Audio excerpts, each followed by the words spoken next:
Hello patient, तो कैसे हैं आप लोग। उम्मीद करता हूँ सभी पेशेंट अच्छे होंगे। सभी पेशेंटों को जय जोहार। पेशेंट बात करेंगे इस वीडियो में अपन अर्धवार्षिक परीक्षा 2022-23 कक्षा 8वीं विषय हिंदी के पेपर का संपूर्ण सॉल्यूशन। ठीक है, जो हिंदी का पेपर होने वाला है उसका संपूर्ण सॉल्यूशन जो अपन इस वीडियो में कवर करने वाले हैं। हर एक प्रश्न का अपन आंसर देखेंगे यहाँ पे। ठीक है, प्रश्न नंबर फर्स्ट की बात करें, पहला प्रश्न जो है वो आपको दिया गया है यहाँ पे कि नीचे लिखे पद्यांशों की सहप्रसंग व्याख्या कीजिए। ठीक है, कोई दो आपको यहाँ पे इनकी सहप्रसंग व्याख्याएं करनी है। ठीक है पेशेंट, उससे पहले मैं आपको बता दूं पेशेंट, आपके जो प्रोजेक्ट कार्य होते हैं, ठीक है, आपका जो प्रोजेक्ट होता है 10 अंक का, ठीक है, ऑल सब्जेक्ट्स का प्रोजेक्ट होता है 10 अंक का, आपको पता है। बात करें अपन तिमाही एग्जाम की, अगर त्रैमासिक की बात करें तो उस समय भी आपको जो है सभी सब्जेक्ट ऑल सब्जेक्ट्स के प्रोजेक्ट्स का सॉल्यूशन जो वो किस चैनल पे मिले था, इसी चैनल पे मिला था Y2 पॉइंट पे। ठीक है, तो इस बार भी जो है आपको सभी सब्जेक्ट्स के प्रोजेक्ट का सॉल्यूशन आपको प्रोवाइड करवाया जाएगा। जल्दी उनके लेक्चर्स आपको देखने को मिलने वाले हैं। बस कमेंट बॉक्स में यार ये जरूर आपको बताना है आज कि आपके प्रोजेक्ट्स कब से आपको स्कूल वाले जमा करेंगे। ठीक है, तो उस तरीके से उनके लेक्चर्स आपको मिलेंगे। ठीक है, तो आप कमेंट बॉक्स में जरूर बताइएगा सबसे पहले कौन सी सब्जेक्ट्स के आपको प्रोजेक्ट दिए जाएं। बात करें पेशेंट इसके आंसर की, देखो पहला इसका कह देखिएगा कि प्रकृति का क्रीड़ा स्थल कमनीय, यहाँ है वन संपदा अपार, भूमि में भरा हुआ है विपुल कोयले लोहे का भंडार। अब पेशेंट देखो सबसे पहले इसकी प्रसंग करनी होती है। प्रसंग में आपको क्या लिखोगे कि प्रस्तुत पद्यांश हमारी पाठ्य पुस्तक हिंदी के प्रस्तुत पाठ से, ठीक है, जिसका पाठ का जो भी नाम हो वो आपको लिखना है, और जिसके लेखक जो भी हो, कवि जो भी हो, वो भी आपको इनका नाम लिखना है। और इसकी व्याख्या की अगर बात करें, इसकी व्याख्या जो हो जाएगी वो कुछ इस तरीके से हो जाएगी। ठीक है, यहाँ पे देखो ये व्याख्या हो जाएगी आपकी। ठीक है, क्या हो जाएगी इसकी व्याख्या हो जाएगी कि वन हमारी धरोहर एवं जीवन रेखा है, वनों के बिना जीवन की कल्पना भी नहीं की जा सकती। वन पारिस्थितियों के मुख्य आधार होने के साथ साथ मानव की आजीविका के स्रोत भी है। भूतकाल में, ठीक है, हमारे यहाँ वनों की बहुतायत थी, किंतु धीरे धीरे कई कारणों से वनों का विनाश होता गया। वनों की स्थिति के संबंध में भारतीय वन सर्वेक्षण देहरादून द्वारा जारी भारत वन स्थिति की सिर्फ 2000 रिपोर्ट 2019 के अनुसार इस तरीके से जो इसकी व्याख्या आपको करनी है। ठीक है, सेकंड प्रश्न की अपन बात करें अगले प्रश्न की, तो प्रश्न नंबर 2 देखिएगा, इसमें 2 का आपको बताना है पेशेंट। देखो दूसरे प्रश्न की अपन बात करते हैं सबसे पहले कि नीचे लिखे प्रश्नों के उत्तर दीजिए कोई 5। ठीक है, किन्हीं 5 के अपने को यहाँ पे आंसर्स बताने हैं। पहला है इसमें कि अचल कौन था, अचल कौन था और वह किस प्रकार शारीरिक चुनौती का शिकार हो गया, और वह किस प्रकार जो है शारीरिक चुनौती का जो है शिकार हो गया।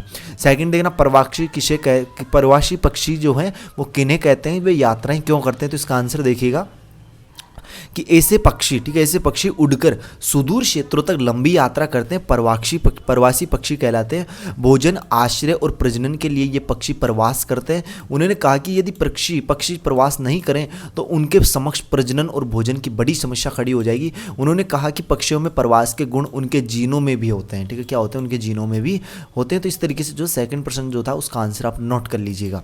अगले प्रश्न की बात करते हैं कि कुंवर सिंह विश्वासनाथ पर क्यों नाराज हुए, तो इसका आंसर देखना कि बाबू कुंवर सिंह अन्य रजवाड़े ब्रिटिश नीति से बेहद नाराज थे। अंग्रेजों के टैक्स एवं लगान ने जनता को तबाह किया हुआ था। ठाकुर विश्वनाथ सहदेव ने छोटा नागपुर की जनता एवं जमींदारों को ब्रिटिश सत्ता से मुक्ति के लिए उल्लू गान छेड़ दिया था। ठीक है, इस तरीके से।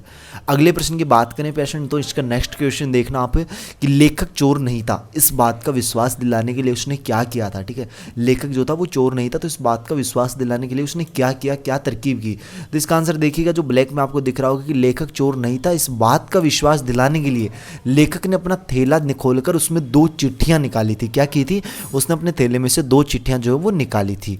अगला प्रश्न देखिएगा यहाँ पे पेशेंट, अगर चैनल पे पहली बार आए तो यार जरूर चैनल को सब्सक्राइब कीजिएगा, जो लाल वाला बटन उस पर जरूर क्लिक कीजिएगा। बेल का जो नोटिफिकेशन है, घंटे का नोटिफिकेशन, उस पर ऑल पे सेट कर लेना, ताकि जैसे नेक्स्ट वीडियो अपलोड होती है तो उसका नोटिफिकेशन जो है वो आप तक पहुँच सके। चाहे देखना इसका रूढ़ि रीतिगत विश्वासों को मिटा देने की बात कवि ने क्यों की। अगला है आशय स्पष्ट कीजिए। ठीक है, किन्हीं 2 का आशय स्पष्ट करना है पे कै और ख का। ठीक है, प्रश्न नंबर 4 की बात करें, संधि विच्छेद कर संधि का नाम लिखे। देखो संधि विच्छेद करना है किस प्रकार से, जैसे महोत्सव है तो महोत्सव का संधि विच्छेद किस तरीके से करोगे, महाप्लस उत्सव। ठीक है, महाप्लस उत्सव। और इसमें संधि कौन सी है पेशेंट, इसमें संधि है आपकी गुण संधि। ठीक है, कौन सी संधि है, इसमें आपकी गुण संधि होती है। ठीक है, मन स्ताप, मन प्लस स्ताप है। ठीक है, अरुणोदय, इसमें इसका देखना अरुण है। ठीक है, इसका संधि विच्छेद कैसे होगा, अरुण प्लस उदय, अरुण प्लस उदय। और इसमें भी कौन सी संधि है, इसमें उसमें भी आपकी है यहाँ पे गुण संधि, ठीक है। कौन सी संधि है? गुण संधि है पेरेंट, ठीक है। कौन सी संधि है? गुण संधि। उज्ज्वल, इसका संधि विच्छेद होगा आपका उत्त प्लस जल, ठीक है। उत्त प्लस ज्वल हो जाएगा या जल कर सकते हो आप, ठीक है। तो इसका इसमें कौन सी संधि? इसमें व्यंजन संधि है आपकी, ठीक है। कौन सी? व्यंजन संधि। दिगंबर, इसका हो जाएगा आपका दिक्क प्लस अंबर, दिक्क प्लस अंबर, इसका संधि विच्छेद होगा, ठीक है। अंबर, इस तरीके से। और इसमें भी आपकी व्यंजन संधि जो है वही लिख लेनी है। प्रत्येक का हो जाएगा आपका प्रति प्लस एक, ठीक है। प्रति प्लस एक हो जाएगा, ठीक है। और इसमें संधि कौन सी है? इसमें आपकी यण संधि है। निरोग, नी प्लस रोग है, इसमें हो जाएगा आपकी कौन सी? इसमें विसर्ग संधि हो जाएगी। निष्ठुर को भी आपका निह प्लस ठुर, इस तरीके से आपको जो है यहाँ पे इसमें विसर्ग संधि कर देनी है। समास विग्रह कर समास का नाम लिखिए, जैसे यथाशक्ति तो शक्ति के अनुसार, इस तरीके से। इनके आंसर जो क्वेश्चन अपन छोड़ रहे हैं इनके आंसर आपको पीडीएफ में मिलेंगे। पीडीएफ कैसे, कहाँ मिलेगी, कहाँ डाउनलोड होगी, वो भी आपको कमेंट बॉक्स में, सॉरी जो वो भी जो आपको वीडियो में अभी बताया जाएगा, ठीक है। उससे पहले अपन बात करें, जैसे देखो विलोम शब्द लिखिए। प्रस्थान का क्या हो जाएगा? स्थान। कनिष्ठ का आपको लिखना है निष्ठ। उत्थान का आपको लिखना है कठिन का हो जाएगा सरल। अर्थ का हो जाएगा निरर्थ, ठीक है। वेतिक का हो जाएगा यक्तिक, ठीक है।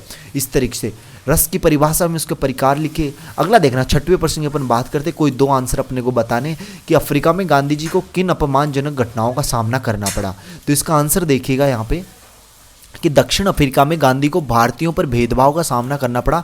आरंभ में उसे प्रथम श्रेणी कोच की वैध टिकट होने के बाद तीसरी श्रेणी के डिब्बे में जाने से इनकार करने में ट्रेन से बाहर फेंक दिया गया था।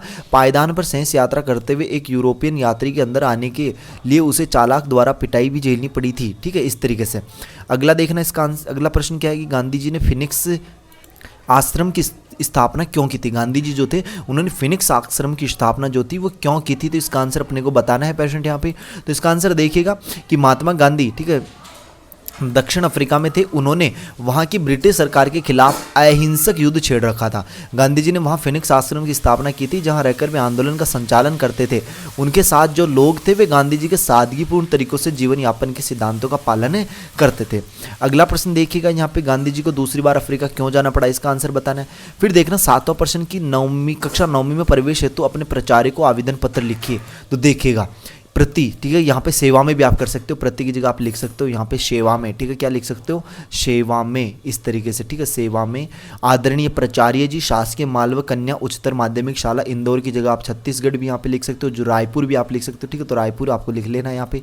महोदय जी, मैंने, ठीक है, मैंने यहाँ पे आ जाएगा, मैंने इस वर्ष शासकीय कन्या माध्यमिक शाला खजूरी बाजार इंदौर से 8वीं की परीक्षा प्रथम श्रेणी में उत्तीर्ण किया।